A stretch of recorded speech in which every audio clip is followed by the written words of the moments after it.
नमस्कार शेतकरी बंधूंनो, आज आपण माहिती घेणार आहोत RVSM 1135 या सोयाबीन वाणाबद्दल. या वाणाची भरपूर चर्चा महाराष्ट्रभर चालू आहे.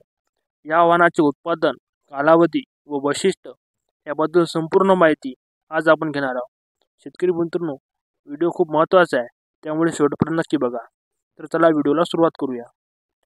RVSM 1135 हे वाण राजमाता सिंधिया कृषी विद्यापीठ मध्य प्रदेश येथे प्रसारित झालेले आहे. या वाणाची उगवण क्षमता 95% पर्यंत सांगतात. या वाणाचा जर कालावधी बघितला तर 95 ते 100 दिवस या वाणाचा कालावधी आहे. हे वाण मध्य प्रदेश, राजस्थान, गुजरात, बुंदेलखंड, मराठवाडा व विदर्भातील जिल्ह्यांसाठी प्रसारित करण्यात आलेले आहे. या वाणासाठी हेक्टरी बियाणे आपल्याला 65 ते 70 किलो वापरायचे आहे. तसेच जर उत्पन्नाचा विचार केला तर हेक्टरी उत्पादन 25 ते 30 क्विंटलपर्यंत या वाणाचे सांगतात. 3 ते 4 दाण्याच्या शेंगा असणारे हे वाण आहे.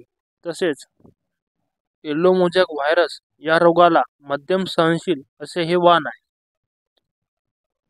आणखी जर वैशिष्ट्य बघितले तर शेंगा फुटण्यासाठी सहनशील असे हे वाण आहे आणि या वाणाला शेंगा जमिनीपासून उंचीवर लागतात, त्यामुळे यांत्रिक कापणीसाठी हे वाण योग्य आहे.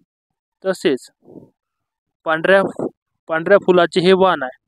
शेतकरी बंधूंनो, RVSM 1135 हे वाण मध्य प्रदेश येथील प्रसारित झालेले आहे आणि महाराष्ट्रात भरपूर या वाणाची चर्चा आहे. तुम्हाला या वाणाबद्दल आधी माहिती होती का? आणि तुमच्या क्षेत्रात याची लागवड झालेली आहे का? त्याबद्दल कमेंटमध्ये कळवा. आणि अशा शेतीविषयक नवनवीन माहितीसाठी प्रयोगशील शेतकरी या आपल्या यूट्यूब चॅनलला सबस्क्राईब करायला विसरू नका. धन्यवाद.